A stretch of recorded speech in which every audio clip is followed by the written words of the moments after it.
Welcome to the 65th edition of Make Pro Wrestling Majestic again. I am still your Majestic champion, Tiger Height. And I am not your champion yet, Peanut Gallery. Not your champion yet. You tied with Mothership for last. You did not do good. So, we'll be covering Ring of Honor's Death Before Dishonor. And if you are visually seeing it, if you can follow the YouTube channel, you'll be getting a special little tree along with that. Yes, so, we made some changes again. Yes, so hopefully we will be able to grow quite a bit, and we'll kind of discuss it further in like when we get there. Right. So, Peanut Gallery. We're talking about what for heckling from the hard camera? We're talking about the hard camera. Yes. We're talking specifically about the hard camera angle that exists within wrestling shows. If you don't know if you've never been to a WWE event or a lot of wrestling companies any show that's directly televised has a hard camera, which is the main camera angle for the show. Right. So that's kind of what we're referring to. Now, in some markets, the hard camera is filled with people. Yes. Because there are some markets that are popular. But I know from experience growing up in Denver, they didn't have as many people when we went to live shows on the hard camera side because there weren't as many fans purchasing the tickets. Well, and also they want to pack where the hard camera is for people on that section specifically. They want to pack where the people are facing. So what shows will do when they're having a hard time selling tickets, or what they'll do as a ticketing strategy, is to first sell out the side of the venue that the hard camera is facing before they do the other side. So what is this? Is this Allegiant? So this is not Allegiant. This is the setup for SummerSlam this year. Okay. So if you looked at the ticketing map, I guess, you will see that there is a side that is blocked off completely, that will not have any fans. Well, unless they have to sell more tickets, then that meets demand. Right. So then they have to. Right. But, and we saw this at Allegiant last year when we went to see SummerSlam, they didn't have that side filled up at all. So when you were just watching it on TV and just seeing the screens, you didn't see the other side. They never showed the other side. So what was going on with it, and I'm pretty sure anybody who was there could tell, there's a huge stadium. I mean, Allegiant's a big stadium. And they only had half of the actual stadium filled. The other half had nothing. Like, the field was totally empty. The entire thing was totally draped because that was where the camera angle was, the hard camera angle. Right. So essentially they sold out half the stadium. Yeah, but it was still 90,000 people though. Well, there were like 52,000 people. For this event, they're selling 39,000 tickets. Really? Yes. Wow, that doesn't seem like a whole lot. Is this stadium not as big as Allegiant then? No. They just have it set up the same way that Allegiant had it set up. Okay. They're selling 39,000 tickets for the event. And they're going to make it look a lot bigger than it is. And the reason that I brought this up is because of recent tweets about AEW having a light crowd. And a lot of these were showing the hard camera side.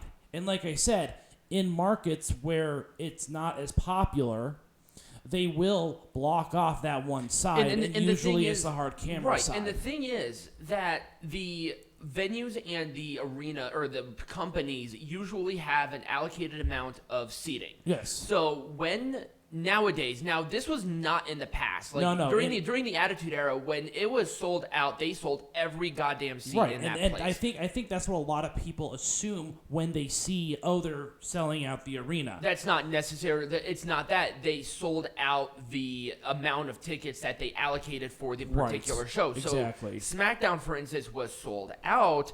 But, now this is an old SmackDown, so that entire side was totally empty. But when we went to shows in the Pepsi Center, now known as the Ball Arena, they would always have the very top row draped off, too. So they would have the top sections draped off, and they would also have the hard camera side draped off, except for the floor seating. Now, Dad and I, Male Parental Unit and I, when we went to some of the OG shows, like for Raw, we actually sat on the hard camera side all the time. I remember when they were cheaper. Right. Like those tickets were generally cheaper. Right, because you weren't on TV. Right. Now, I do remember going to Raws where they had both sides.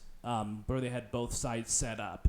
Right. But again, when we're talking about selling it out, when we're talking about looking at a ticketing map, for example, when you see an arena that looks halfway filled, that's just by design for TV. They want to show the perception of good TV for not only the live fans, but to have the best quality for that hard camera angle, because that dictates all of the cameras around the actual arena.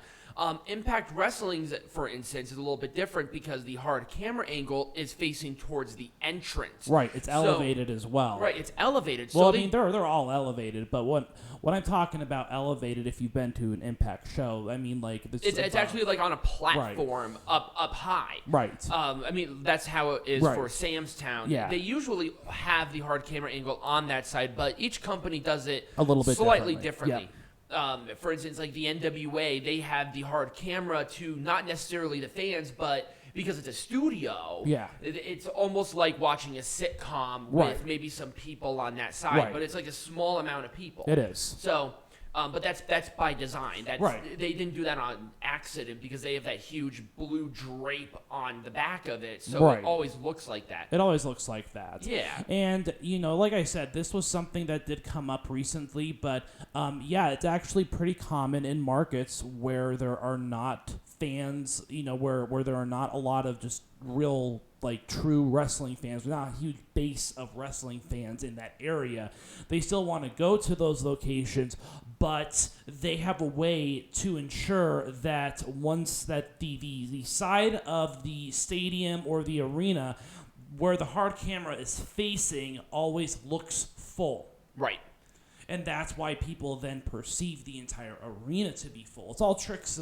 It's kind of like the lighting, for example. Right. In the Attitude Era, they never had that. The entire place was packed. Right. But because that was how you would sell out in the past. Right. But now it's not that necessarily. It's how many tickets are available. When they sell out of all those tickets, scrappers or people who want to buy them, it's sold out technically, right? Yeah. So that's kind of what I want to get at. Is those little tricks of the light, the little tricks of the room that increase the perceived entertainment value and to make the image look a little more appealing for those on television. Exactly, because that's really what they want to do. They want the best visual for the people at the television. They're like, wow, look at how packed that place is. Maybe I want to go to that when it comes back to my town or back to my state. I'll go out of my way to watch that. Right. Because, I mean, WWE, they're still doing live events, but not doing as many. But, I mean, if you live in a smaller town, they want to get the people from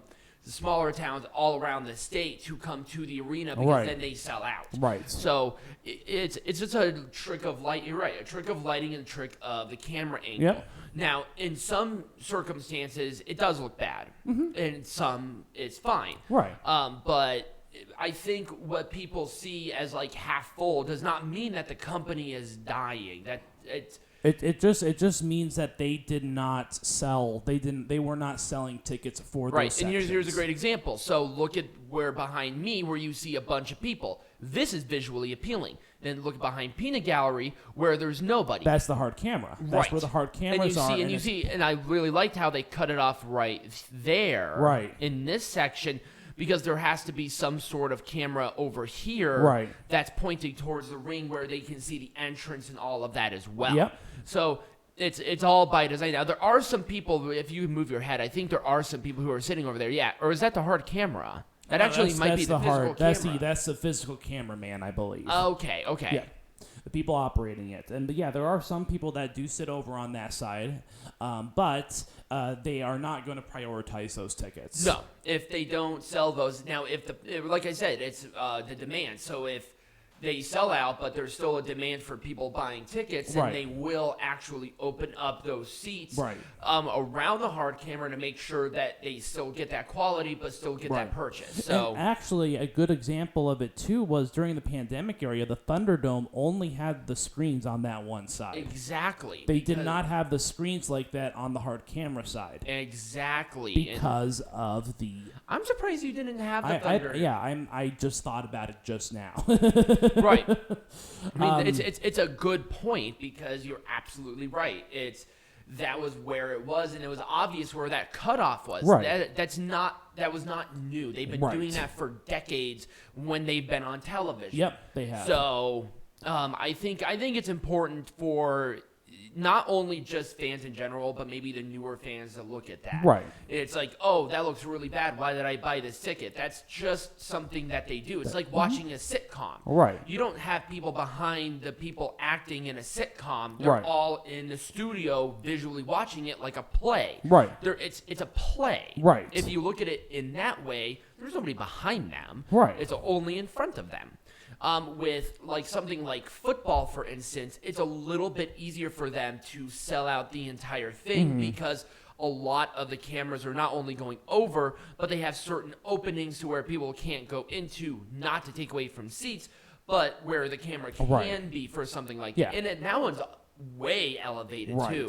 So football is a little bit different. Wrestling is just weird like that. Yeah, where they have that. UFC, for instance, they don't necessarily have a hard camera angle because it's always above. Right. So, and people are standing around the octagon looking into it. And in that case, I mean, we could go on for a long time about that, but in that case, then they would just drape off the upper sections if it was if it was like that. If they did it that way, but UFC never did. They never did that. They always had something because you had to look around the cage. The cage is a lot thicker, where in a wrestling ring, number one, it's bigger. Right. And number two, it's just rope, so you don't necessarily have to do that. Right. But, this is something I wanted to talk about really quick. I didn't have anything else to add.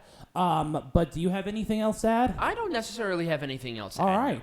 Well, what are we talking about for your section? So when we come back, I think it's good to know about some of the pay-per-view name changes that happened within the scope of wrestling, because we might see that here with Ring of Honor, but we'll have to wait and see. So let's go through some history when we come back from our break.